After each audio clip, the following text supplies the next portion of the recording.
Hi there, namaste. Today is the date of a day that is today. I notice that sometimes I put the date and I want this to be a timeless message. So today is today and the day is now. So welcome to the now. Jason Michael, feeling compelled and guided to share something with you.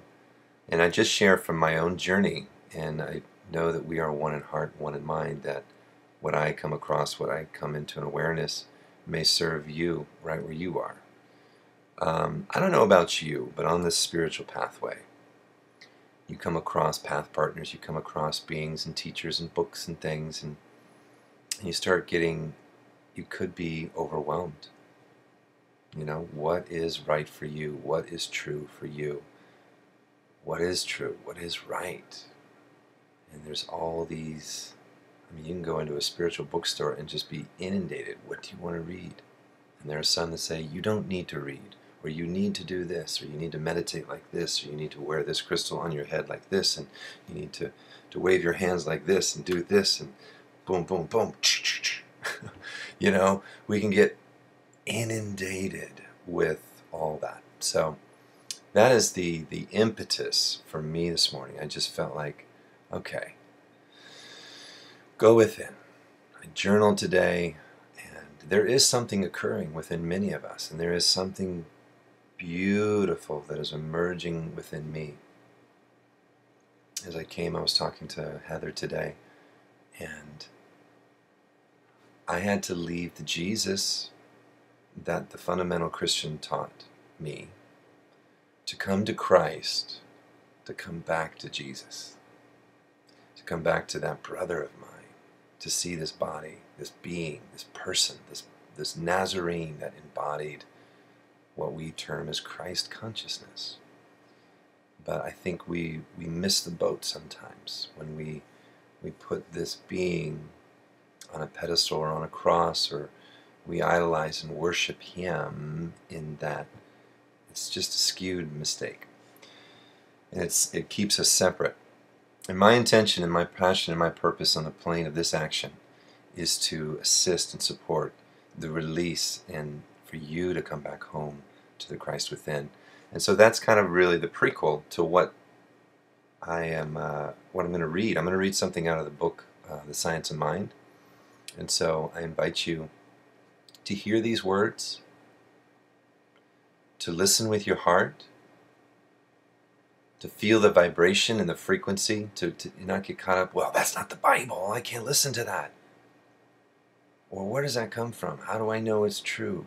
The only way you know anything is true is within your own self. And so what I read may assist you, or it may disagree with you, and that's okay. My intention is not to convert, to convince. My intention is to support, truthfully. That's it. So I invite you to hear this. This is called Finding the Christ. Who is Christ? The Son, begotten of the only Father, and the only begotten Son of God. The mystical conception of Christ means the universality of sonship, embodied in any individual who recognizes this sonship. Eckhart, one of the great mystics of the Middle Ages, said, God never begot the one Son, but the eternal is forever begetting the only begotten. This conveys the same sense as our New Testament statement, world without end. This world forms and disintegrates as the body does, but creation goes on forever. Therefore, the eternal is forever begetting that which is the realization of its own perfection. It is an eternal process. It is the Son of God, and the Son of God is Christ. Christ means the universal idea of sonship, of which each is a member. That is why we are spoken of as members of that one body, and why we're told to have the mind in us, which was also in Christ Jesus. Each partakes of the Christ nature to the degree that the Christ is revealed through him, and to that degree he, she, becomes the Christ. We should turn to that living presence within, which is the Father, Mother in heaven, Recognize it as the one and only power in the universe. Unify with it. Declare our word to be the presence, power, and activity of this one. We should speak the word with belief in its power, because the law is the servant of the Spirit. I love this part. If we could stand aside and let this one perfect life flow through us, we could not help healing people. This is the highest form of healing. We have gone through many abstract processes of reasoning and found out what the law is and how it works. Now we can forget all about the law and know there is nothing but the Word. The law will be working automatically. Your word, your beliefs, your feelings, the word upon your life, your heart. It is done as you say it is.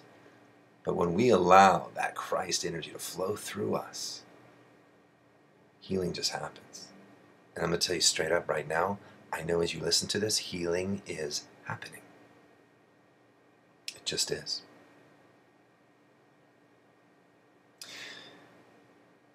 There is a place in the mentality, in the heights of its greatest realizations, which throws itself with complete abandonment into the very center of the universe.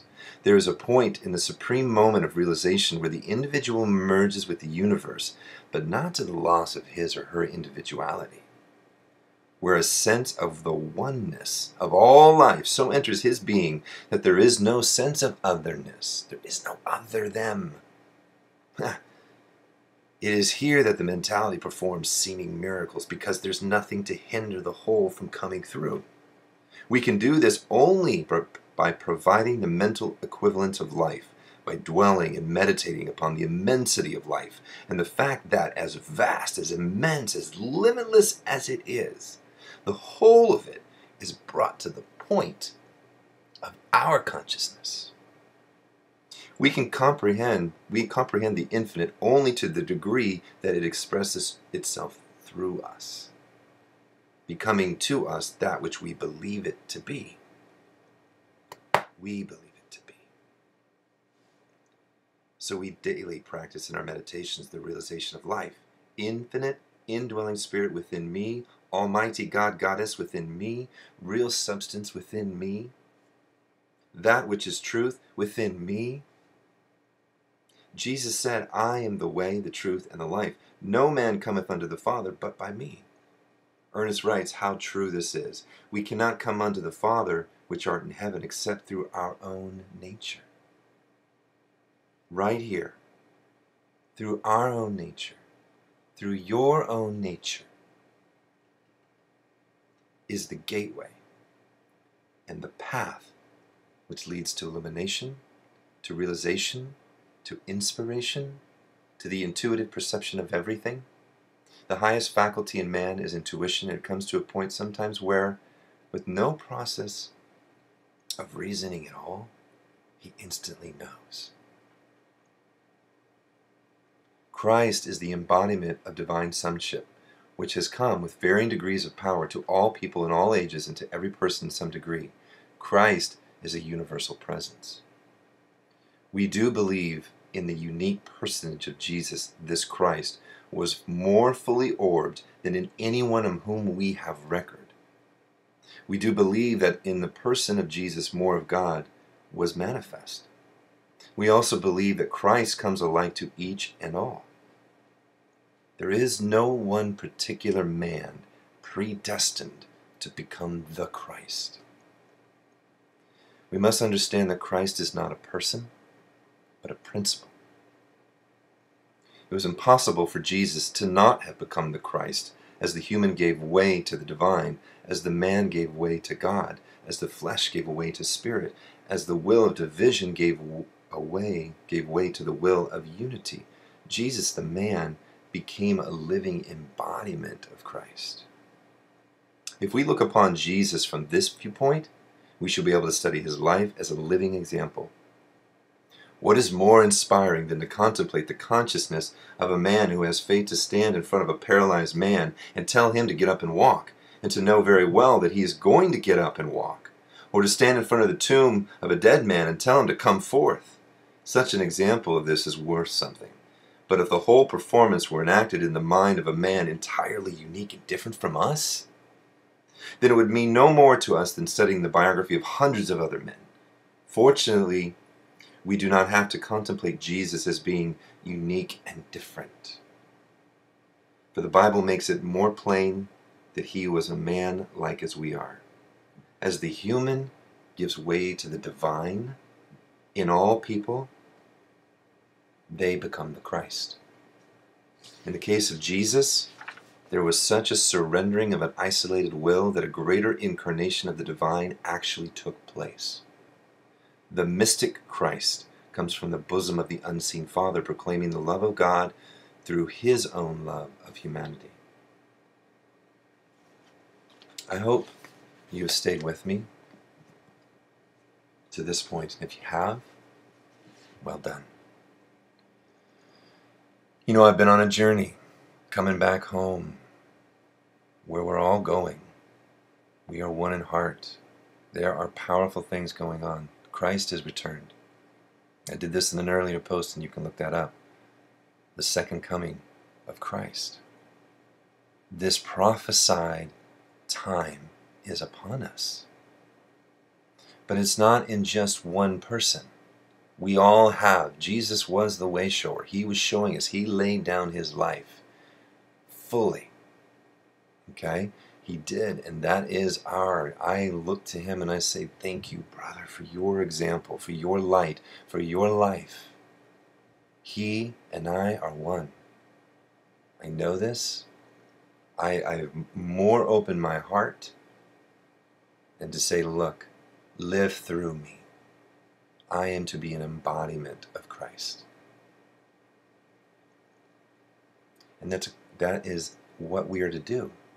That is the gift of us. That is how we're going to return the kingdom. That is how the kingdom of heaven is being revealed. And so I just invite you to just go within your own nature, go within your journey, and find that Christ within you. Meditation, contemplation, reading, whatever. Not everyone needs to read. And your path is your path. It's unique to you. But go within. That is where Christ is written on your hearts. It's encoded in your DNA. It's who you are. It's who I am. We're much more than we've been told by organizations, by institutions, by parents that were just mistaken, by teachers who just were doing what they were taught, by institutions and organizations. We have such power within us. And that is divine Christed power, the Christed mind, the illumined mind. We are luminescent beings. And so my intention, my prayer, is for you to remember, to you to reclaim your divinity. It's not to come to me, it's not to come to that preacher, teacher, whoever that be, but it's for us to come back to our own inner guru. And so my sharing is just my intention and my mission on this planet is to unlock the gates for you so that you can step into your true power. And as we say at our spiritual community, the Global Truth Center, is to love only, forgive everything, and remember who you are. And when you know you're God, you are a beautiful spark of the original spark. You can't help but just love. You can't help but just forgive everybody. So I love you. Thank you for tuning in. Namaste.